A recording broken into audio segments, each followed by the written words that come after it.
asalaamaaleykum mbokkum Sénégal asalaamaaleykum mbokki Buun mbokki Kër Massar mbokki Pikine ñu ngi leen di ziar di leen jox seen wàccuwaay di leen nuyu bu baax man la seen doom seen xarit seen lépp Sadibou Sow fii si Info Line TV te dañoo ñëwoon tey fii si daara Ahmed Sakhir Lo ngir teewete inauguration bibliothèque moderne bi am na lépp nasaraan si alxuraan bi lépp loo xam ne bëgg nga koo gëstu si côté njàng que ça soit loo mënti nekk université nga nekk lycée nga nekk CEM nga nekk si daara boo fi ñëw di nga fi fekk téere yoo xam ne moom nga soxla mu nekk loo xam ne mucc na ayib ministère yi ñëwoon nañ macha allah cérémonie yu jaar na yoon mu nekk loo xam ne vraiment ñu ko si sant di ko si gërëm.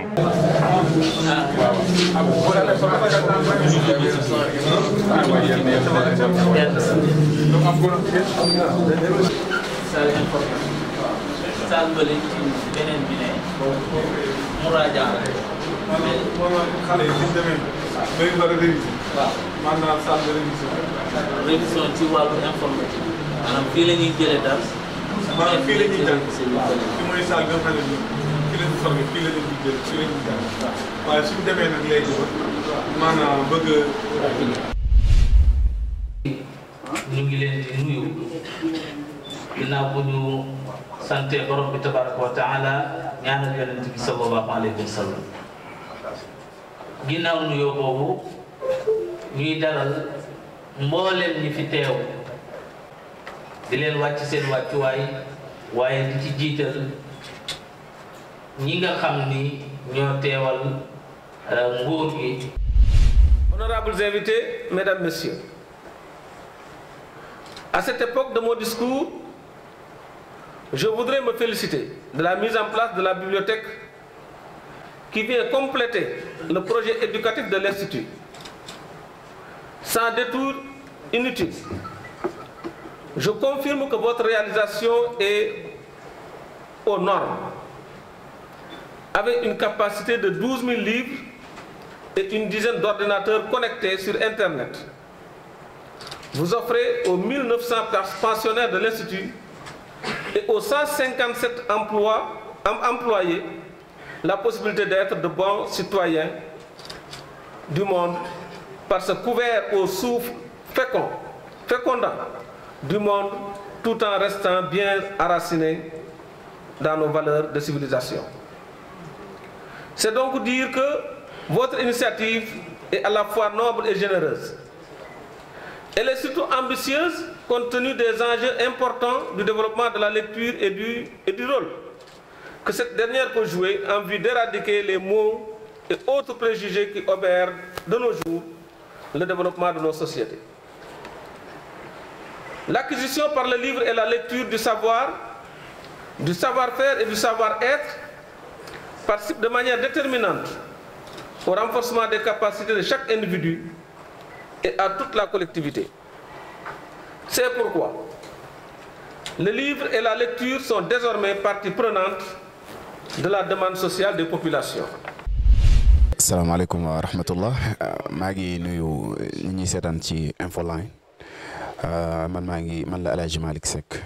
nekk fii ci Institut Ahmed Sakhir Lo de Boune bokk ci responsable bibliothèque bi aussi di gérer salle de conférence bi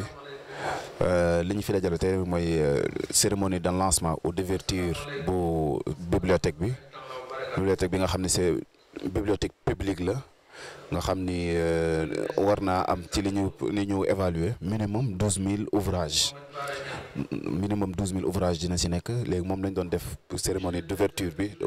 pour nga xam ni képp koo xam ni rek bibliothèque bi intéressé na la ci côté jàng ci côté gëstu bibliothèque bi c'est ouverte pour yow sur toutes les langues langue arabe am na fi comme langue de base waaye y'a français bi am na fi ci tous les domaines yi nga xam ne français daf koy traiter aussi y'a l'anglais donc tous les langues mi ngi fi loolu moo ñu dajale woon tey ñu doon invité woon ci nag ay kilifa yi nga xam ne dañuy gëstu ci wàllu jàng commencé ko ci état bi ministère yi ci côté jàng mi IA yeeg IEF yeeg école yeeg yooyu yëpp daal ñooñu lañ fi invité woon tey pour lancer cérémonie bi ñu xam ni bibliothèque daal am na bu mag bu nekk ci Boune comme ni ngeen ko gisee noonu ci livre yi képp koo xam ne intéressé na la ci côté gëstu domaine boo bëgg a gëstu rek boo ñëwee incha allah dinañ la orienté ba nga xam ne li nga gëstu di nga ko mën a am incha allah. léegi nag képp koo xam ne bëgg na cee am na benn carte d'adhésion boo xam ne am na fi. carte d'adhésion bi individuelle bi c'est 3000 francs annuel. su fekkee institutionnel la comme école wala yu mel noonu boobu c'est 5000 francs annuel. donc képp koo xam ne am na ko rek tous les jours yi nga xam ni bibliothèque bi dina ko ouvert saa yoo ñëwee rek di nga mën a gëstu ci kii bi donc daal loolu moo nekkoon cérémonie tey bi loolu lañ fi dajale woon asalaamaaleykum wa rahmatullah. asalaamaaleykum wa rahmatullahi taala wa barakatuhu. dama bëggoon rek tënk tuuti li ma wax léegi ci nasaraan di am mbégte ak cant boo xam ne nii amul ab ci li nga xam ne tey ñëw nañu fii teewal fii ministre de la culture de la communication monsieur Abdoulaye Diop ci inauguration bibliothèque u Daara Institut Amadou Sakhir Lo mu nekk loo xam ne nii lu am solo la ci ñun waaye itam bi ñu ñëwee fekk nañ fi lu kawe suñu njort ma bëggoon ci loolu félicité bu baax directeur général bi Serigne Mohamed Bara Niang ci lii nga xam ne nii def na ko fii ci Boune muy loo xam ne nii Sénégal yëpp la ko defal Afrique yëpp la ko defal mën nañu wax ni monde bi la ko defal ndax lii dafa bokk ci li nga xam ne nii dina yokk njàngum alxuraan waaye dina yokk defar nit ci valeur islamique waaye itam nag dina yokk ni nga xam ne ni noonu lañuy fabriquer nit ba mu mën a dëkk ci biir société bi amal société bi njariñ amal boppam njariñ moom day monsieur le directeur général sa jëf ji wane na ambition bu am ci Sénégal waaye wane na itam ambition bu am ci Afrique kon nag ñu lay xamal ni sa jëf jii de dëppoo na ak vision président de la République li nga xam ne ni bii def na sacerdoce am ñu moderniser daara yi waaye itam ñu gën a joxaat gëdd les diplômés yi nga xam ne bii dañoo am seen diplôme ci langue arabe ba tax na lépp mu ngi def comme lay kattanam pour que les diplômés en langue arabe di accéder ci école yi nga xam ne bii ñoo gën a am solo ci Sénégal ñoo ci ëpp importance muy école nationale d'administration.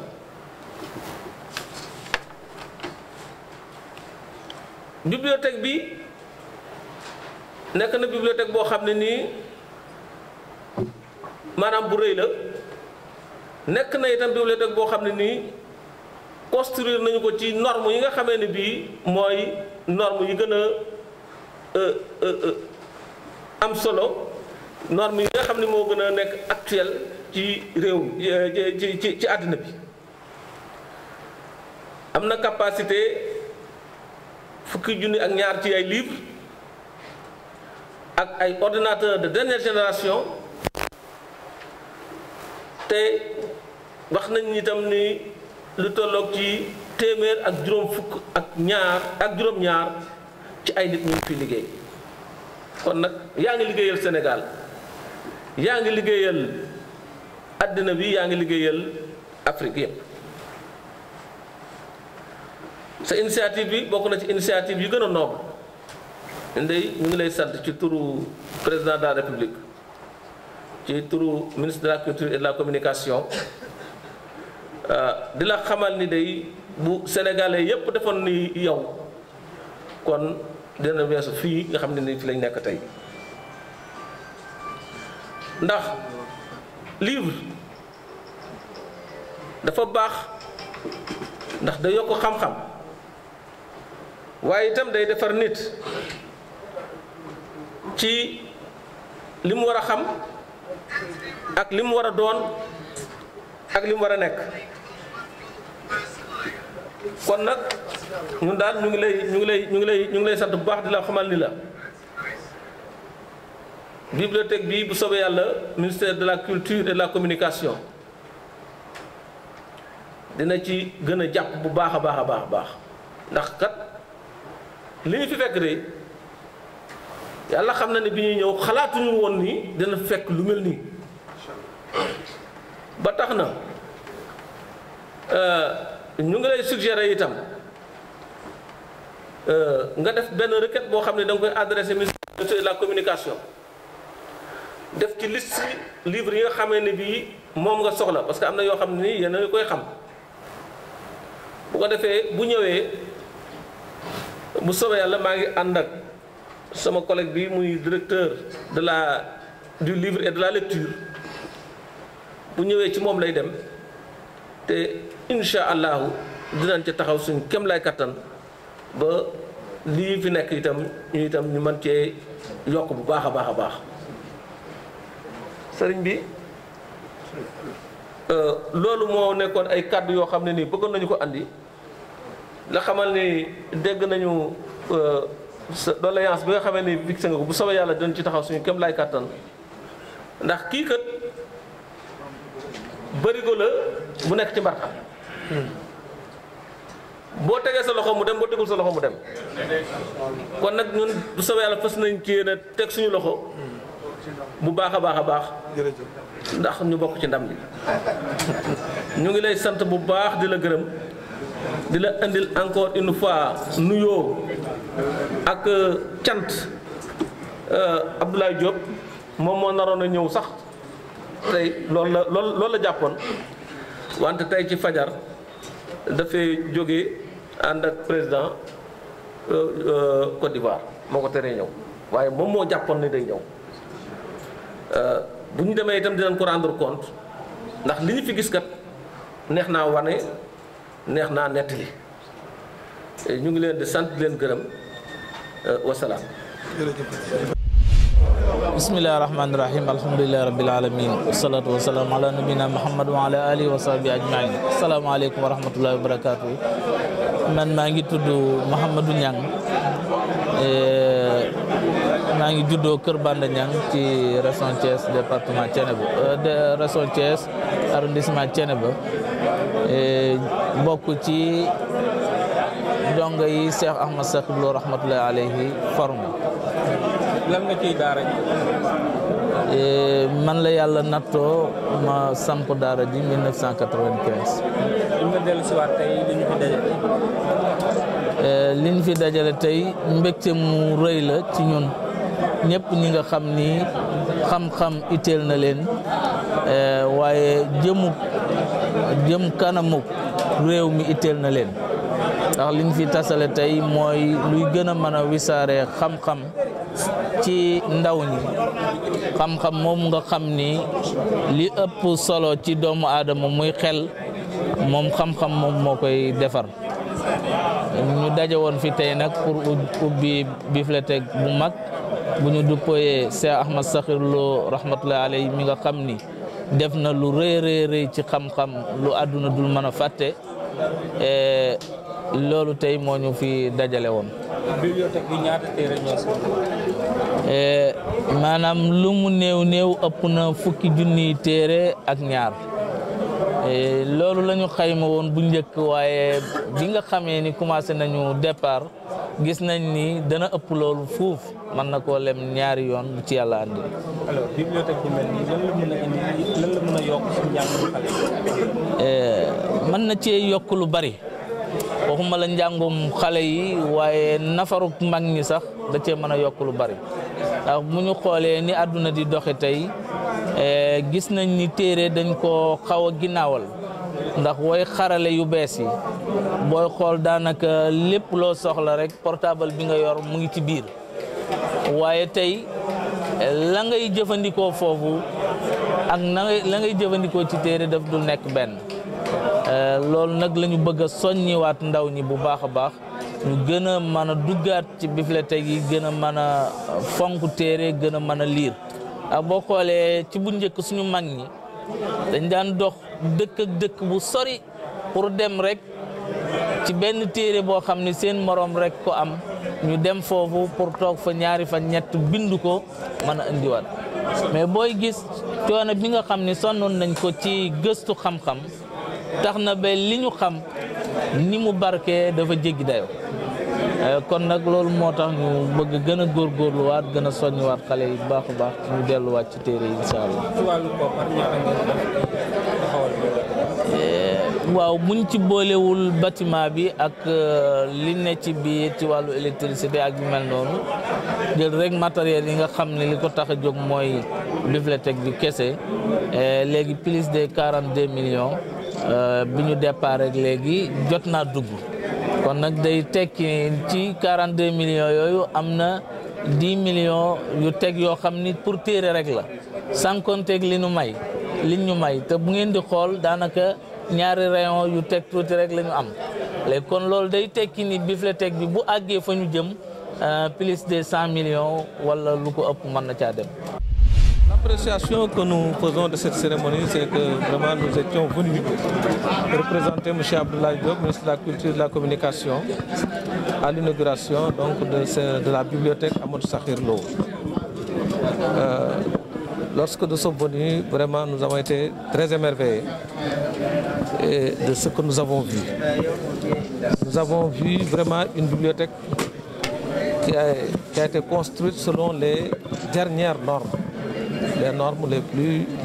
plus représentatives. Nous avons vu qu'il a beaucoup investi et nous avons vu vraiment quelque chose de très important. C'est la raison pour laquelle le ministère de la Culture et de la Communication, qui a déjà contribué, n'est-ce pas, par un apport de litres, va aussi toujours continuer à appuyer cette bibliothèque. Parce que ce qu'a fait Serigne Mohamed Bar Niang est quelque chose de très important, parce qu'il n'a pas attendu l'État, mais il a utilisé ses propres fonds pour non seulement mettre en place un institut avec